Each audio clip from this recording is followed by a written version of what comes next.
सावित्री भगवान शिव को बहुत मानती थी। रोजाना सुबह शिव जी के मंदिर जाना और शिवलिंग पर जल चढ़ाकर पूजा आरती करना उसका नियम था।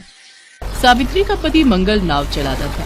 गांव के उस पार से लोगों को लाने ले जाने में उसकी जो रोजाना की कमाई होती, उससे घर का गुजारा बड़ी मुश्किल से हो पाता था।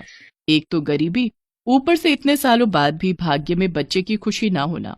इन सब दुखों के कारण मंगल भगवान शिव पर विश्वास नहीं करता था, बल्कि सावित्री को भी पूजा पाठ करते देख गुस्सा होता था। ओम नमः शिवाय, ओम नमः शिवाय, ओम नमः शिवाय। अरे सावित्री, कुछ नहीं होगा इनकी पूजा से। इतने साल हो गए हमारी शादी को, तो इनकी रोजाना पूजा करती है, मंदिर जाती है, पर आज तक भला हमारे गरीबी के बादल छटे, और ऊपर से सबसे बड़ा दुख अभी तक तेरी गोद सुनी है। हमारे घर में बच्चे की किलकारी नहीं गूंजी, ये हमारी नहीं सुनेंगे, समझ रही है? ऐसा न कहो जी, भगवान भोलेनाथ अपने भक्तों की पुकार जरूर सुनते हैं और हमेशा हमारी हर दुख से रक्षा करते हैं। आपको हो ना हो, पर मुझे अपने शिव जी पर बहुत विश्वास है। अरे आज फिर तेज बारिश आ गई। अब देख, पहले दुखों की कमी है, जो ये एक और दुख आ गया। अब बारिश में कोई भी नदी पार नहीं करेगा। आज लगता है खाली हाथ ही लौटना पड़ेगा। मंगल ठीक कह रहा है बहू, तू इतनी पूजा करती है, पर भोलेनाथ कहाँ है? वो तेरी कोई पुकार प्रार्थना क्यों नहीं सुनते? मुझे तो लगता है मैं तेरे बच्चे का मुंह देखे बिना ही इस दुनिया से चली जाऊंगी। मंगल और अपनी सास की बातों को सुनकर सावित्री का मन थोड़ा खराब तो हो जाता था, पर उसे विश्वास था कि एक न एक दिन भगवान शंकर उसकी प्रार्थना जरूर सुनेंगे। अगले 3-4 दिन तक लगातार बारिश होती रही। मंगल नाव लेकर नदी पर जाता और खाली हाथ ही घर लौट आता।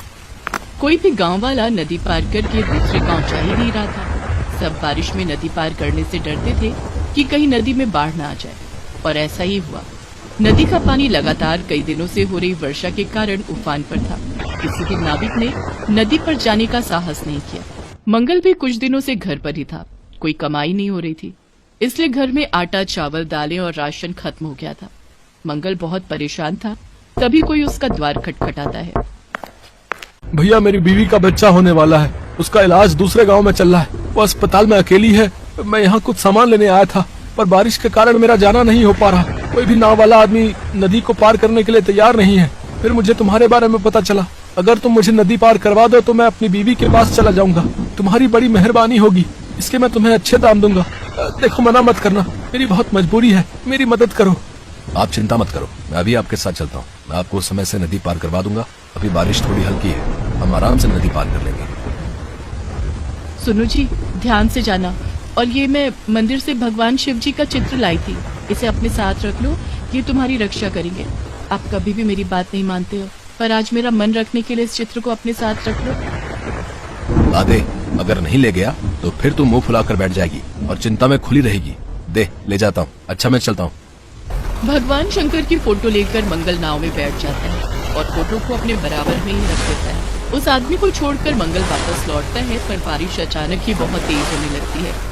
नदी में पानी का बहाव इतना तेज था कि मानो मंगल की नाव आज डूब ही जाएगी। अरे नदी में तो पानी का बहाव बढ़ता ही जा रहा है। मेरी नाव नहीं समझ रही, मैं क्या करूँ, कुछ समझ में नहीं आ रहा। दूर किनारे पर बैठे गांव वाले मंगल की नाव को डूबता हुआ देख रहे थे। उन्हें लगा कि आज तो मंगल डूब गए। गांव वाले चिल्लाते हुए मंगल के घर जाते हैं। अरे अम्मा, लगता है मंगल भैया की नाव डूब गई। मुझे दिखाई दिया मंगल भैया की नाव नदी के बीच में ही थी, और कुछ देर बाद नदी की लहरों में ओझल हो गई। मुझे लगता है कि मंगल भैया। क्या मेरा मंगल डूब गया? ऐसा नहीं हो सकता, मेरा बच्चा नहीं डूब सकता। अरे तू इतना पूछती है भगवान को, उनसे कहे कि मेरे बच्चे की रक्षा करे।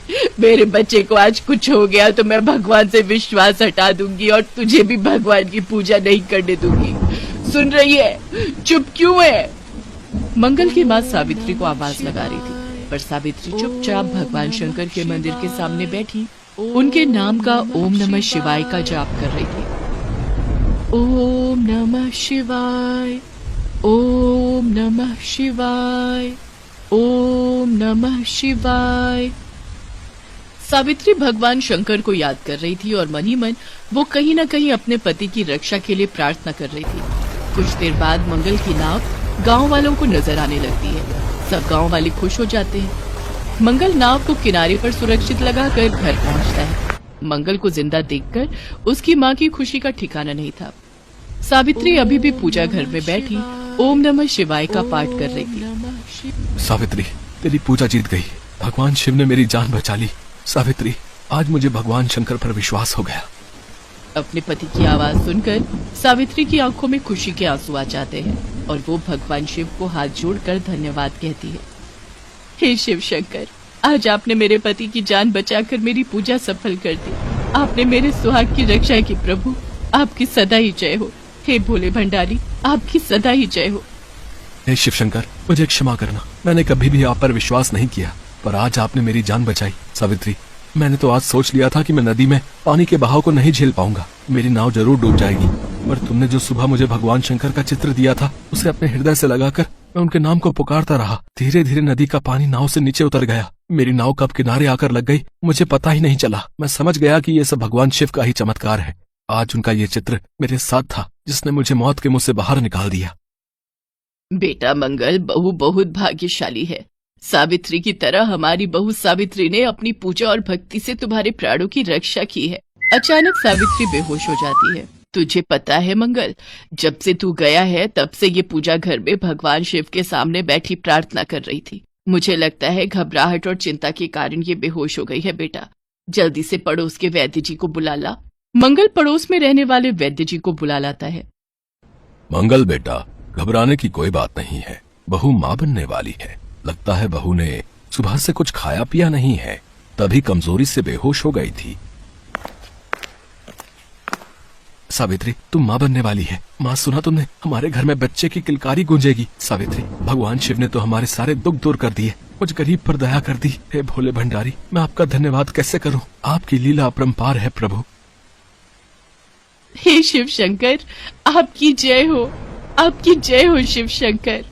कुछ देर बाद जब सावित्री की तबीयत बिल्कुल ठीक हो जाती है तो वो अपने पति और सास के साथ मिलकर भगवान शिव के मंदिर जाती है और उनकी पूजा और आराधना करती है।